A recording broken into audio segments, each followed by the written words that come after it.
especially to Professor Piotr Grzegorz for inviting me here, and I'm really honored I will have an opportunity to present my views here.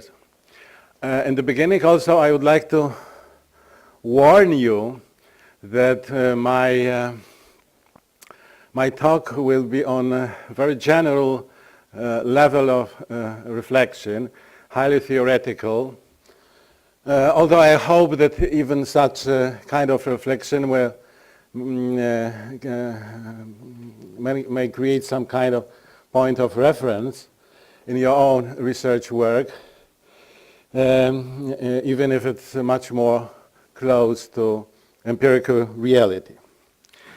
So, my task is not to define the essence of the word in general sense. That kind of investigation is mainly the domain of philosophy and theology, which have a long and respectable, if by no means homogeneous, tradition. The question I'm posing here is that of the essence of the word as a cultural phenomenon.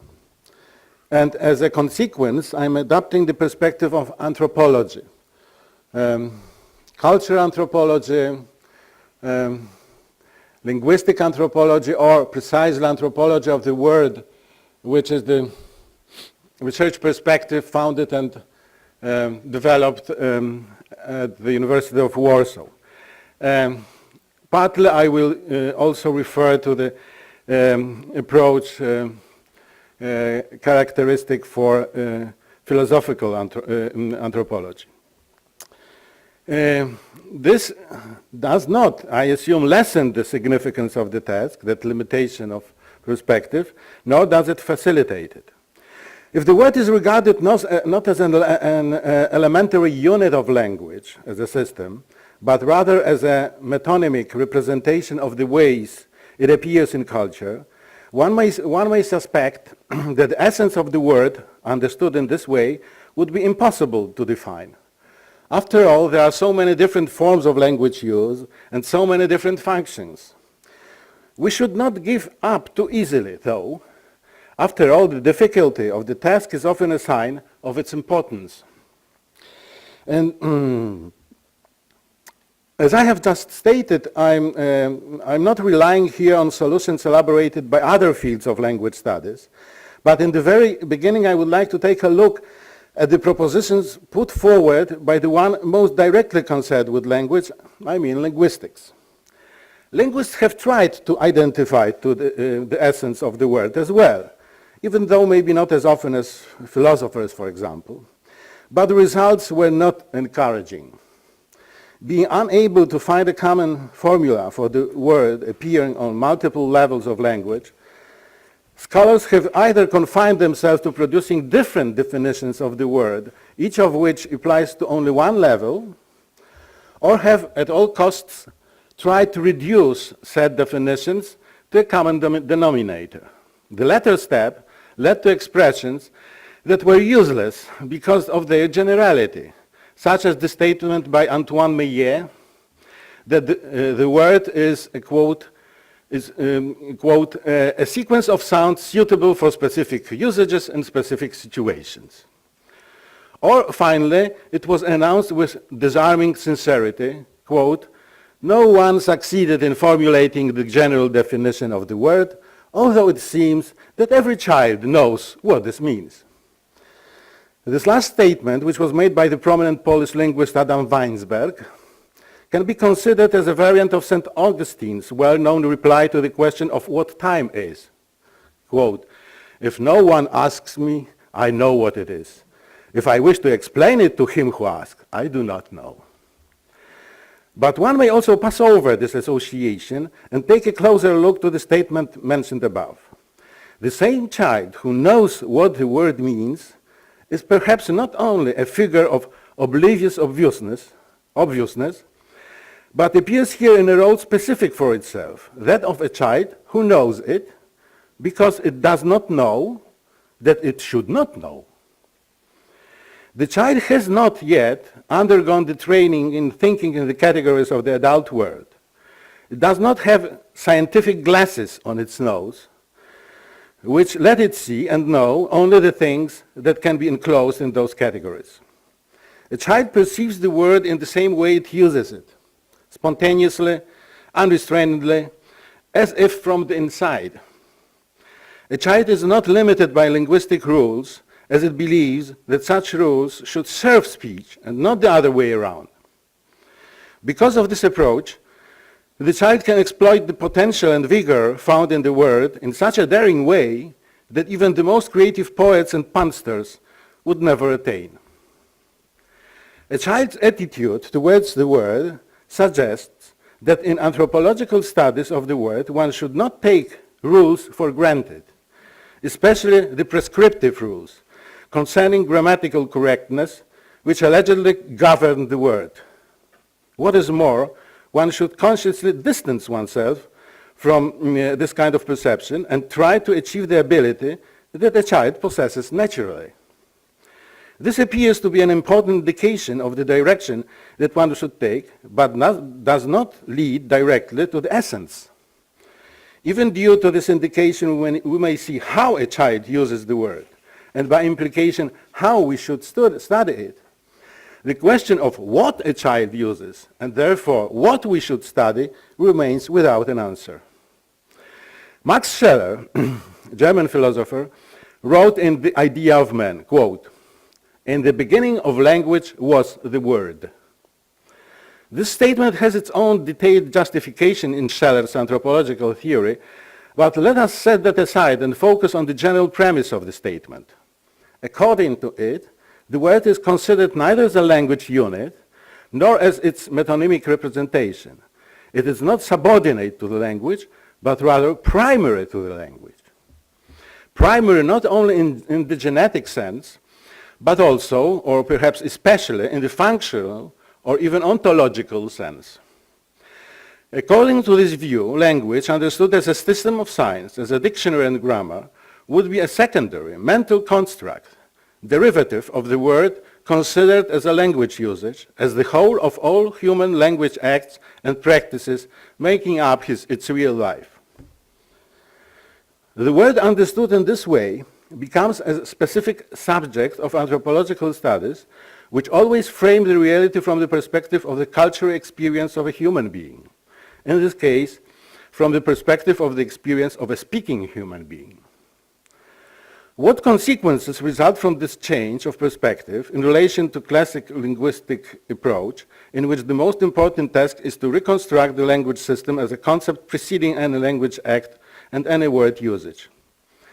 The consequences of this change are tremendous. In fact, all the important aspects of language gain new characteristics.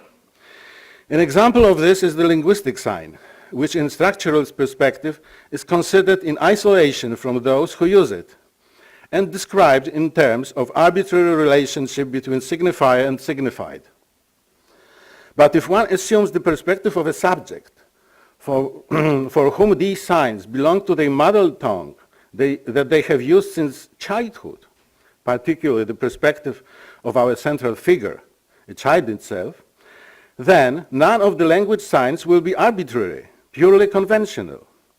Even if in this perspective the relationship between the signifier and signified remains unmotivated, not based on similarity, metaphor, or metonymy, then, according to Émile Benveniste, this relationship has to be recognized as necessary.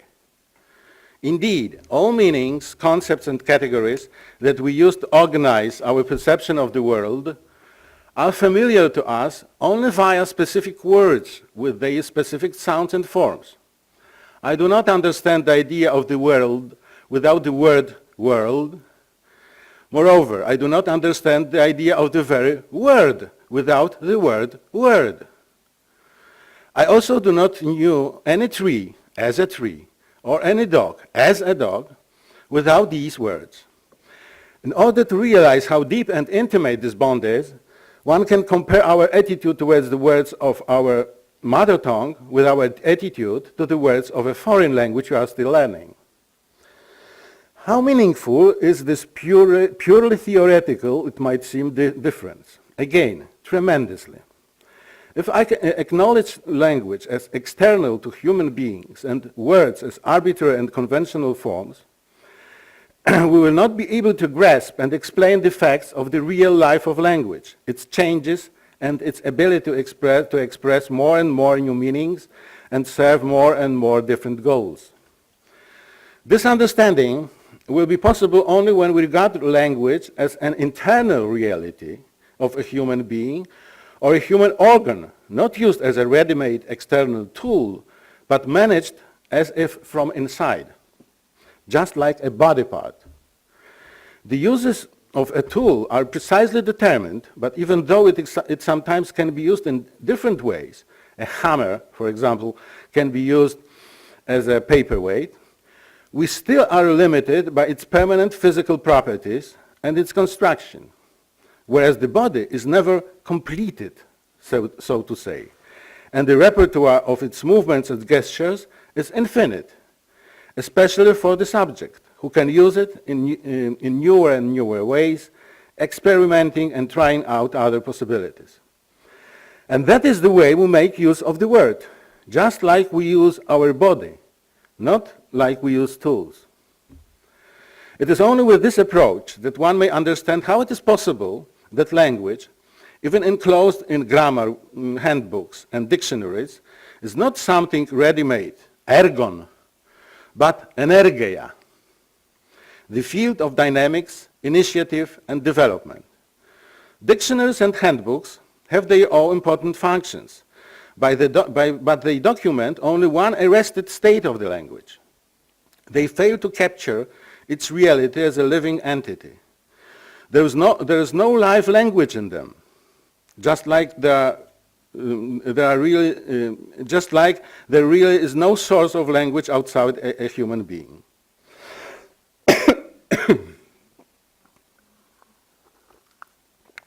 Just like Wilhelm von Humboldt, the German philosopher living 2 centuries ago, wrote, quote, "Language is a natural human function, given along with the concept of humanity itself.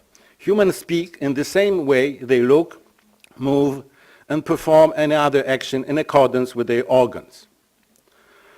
Similar thesis, although in different terms, was formulated by Maurice Merleau-Ponty, a French phenomenologist, who also opposed considering language in isolation from those who use it. At the same time, he opposed the systemic approach, under which we can say, quote, "only what is precisely and consciously defined, meaning only that which is already in its speech's possession." In his view, the phenomenon of speech is directed by what the philosopher names as word expression, letting us pass not only beyond pure meanings, but also beyond the level of all established meanings. How, possessing nothing but ready-made means of language, could we manage to do that? According to Merleau-Ponty, it is mainly due to the fact that, quote, "the signified always surpasses beyond the signifier, the role of which is to enable that surpassing." Language expression is not reduced to expressing ready-made meanings, but leads to producing new meanings and making them available in the act of communication. As Merleau-Ponty claims, it is the word, different from language, being not its representation but rather its activation, that is a form and at the same time a means of the creative expression understood in this way. Due to this status of the word, it is possible, by using means of what is already known, to create new meanings, make them available to others, and continuously transform the range of common meanings. Merleau-Ponty provides the strong basis for the understanding of the word as a peculiar form of living language, going beyond the langue and parole dichotomy, because it is derived not from the external theoretical perspective, but from the reflection upon the life experience of a speaking subject. The word is thus a phenomenon of many dimensions. It uses the means offered by the language system, is derived from the internal expressive intentions of an individual, and creates and at the same time transforms the store of the common meanings, which is a support to human society. While being a product of culture, the word is culturally conditioned, but at the same time, it is the main energy of culture, due to its ability to transcend, enabling the human being to go beyond the universe of ready-made meanings, thereby to go beyond oneself. There is, however, one more aspect of the word. Merleau-Ponty, describing the ways of our presence in the word and through the word, writes that, quote, the expressive operation, and speech in particular, considered in its nascent state, establish a common situation which is no longer only a community of being, but a community of doing. It is here that the enterprise of communication has really occurred, and silence seems to be broken. And, we should add, also the stillness seems to be broken, and the energia seems to be activated.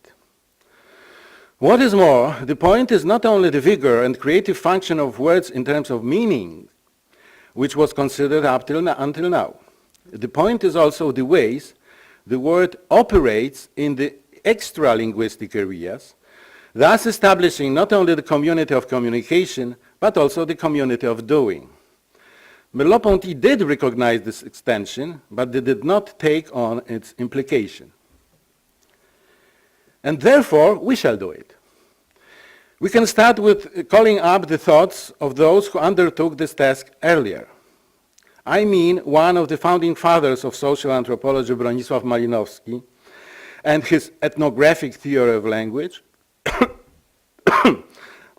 and the radical proponent of philosophy as therapy, Ludwig Wittgenstein, whose late works can be interpreted in culture or even anthropological categories. They both, almost simultaneously, in the third decade of the 20th century, began to claim that the basic way of the language's real life is not conveying meanings, even those that exceed the present repertoire.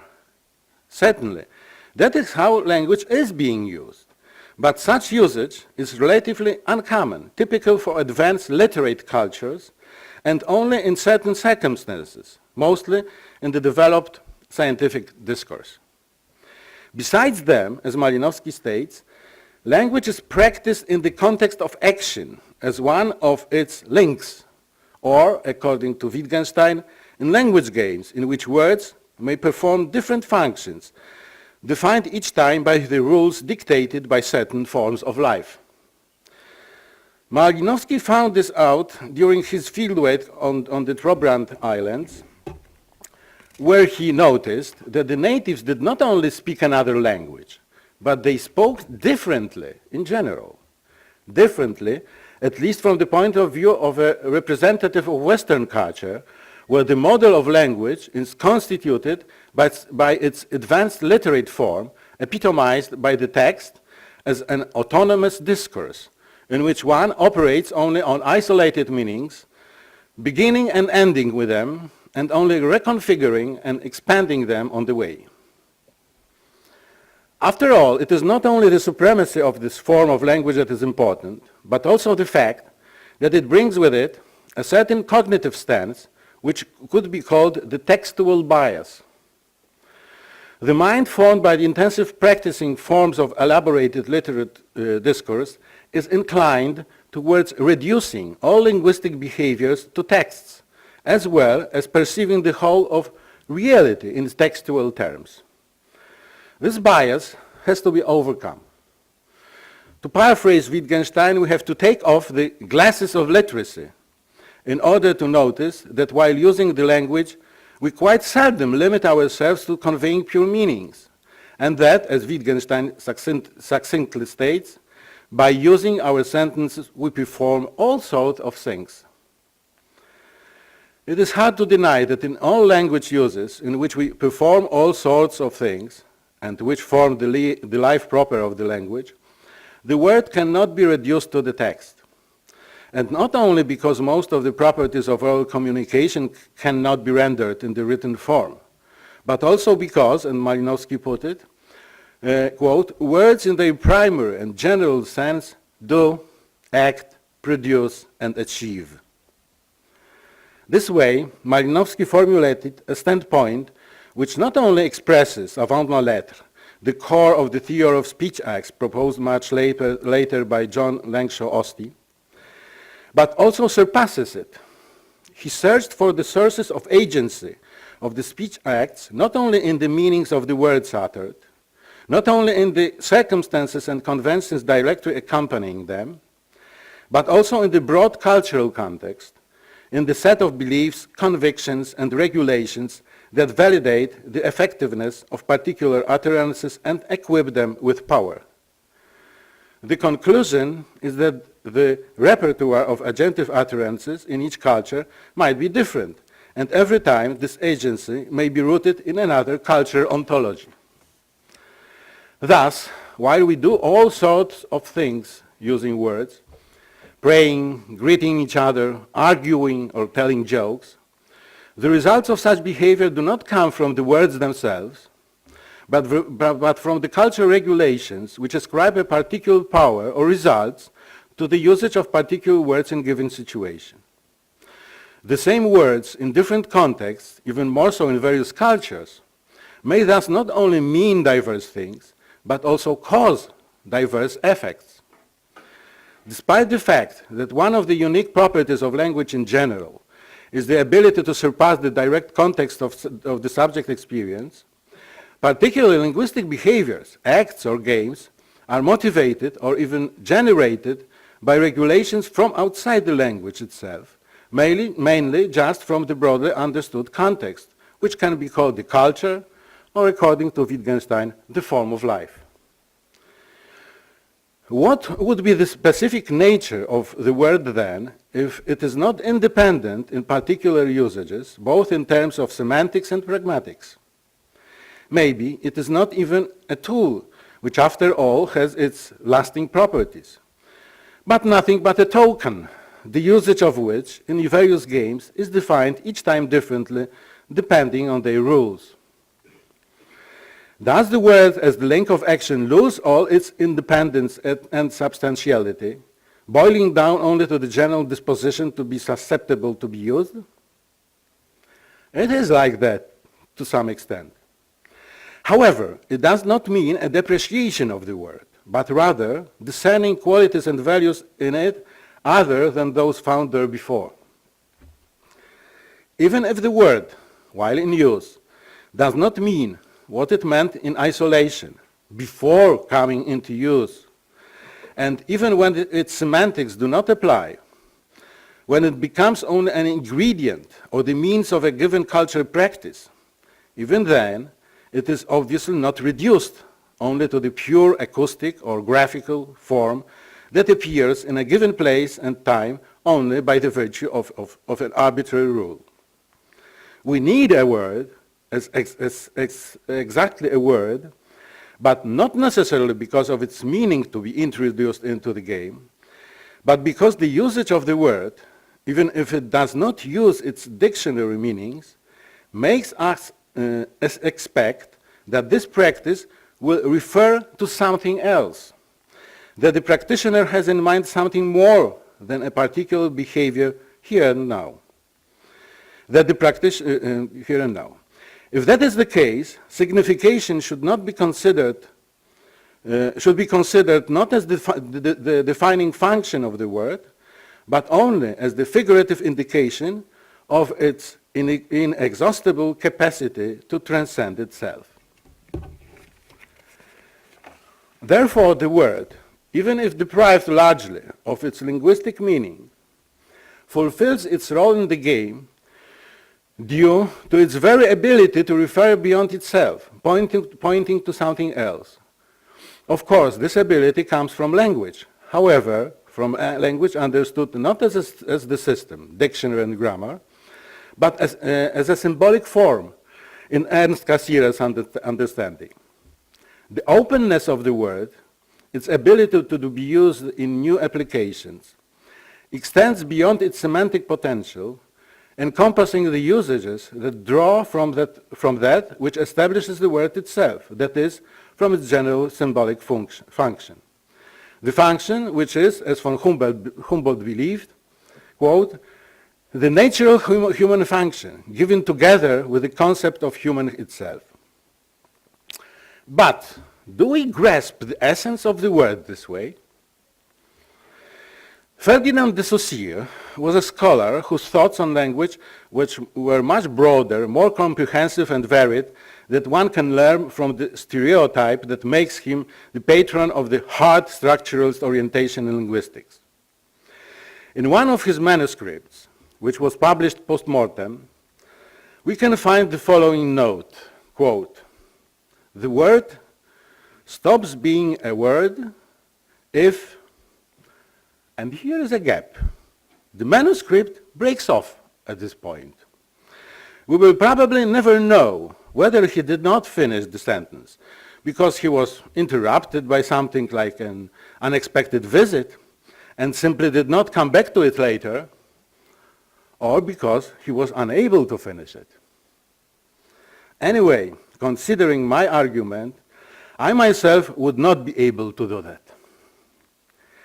If we then assert that the phenomenon of the word lies in the fact that the repertoire of its usage, ways of meaning, working and acting is not closed by nature, and the whole scope of its abilities turned inward to new meanings and outward to new practices can be and is exceeded, do we prove thereby that the essence of the word cannot be grasped? Or maybe we just grasp it in this very way.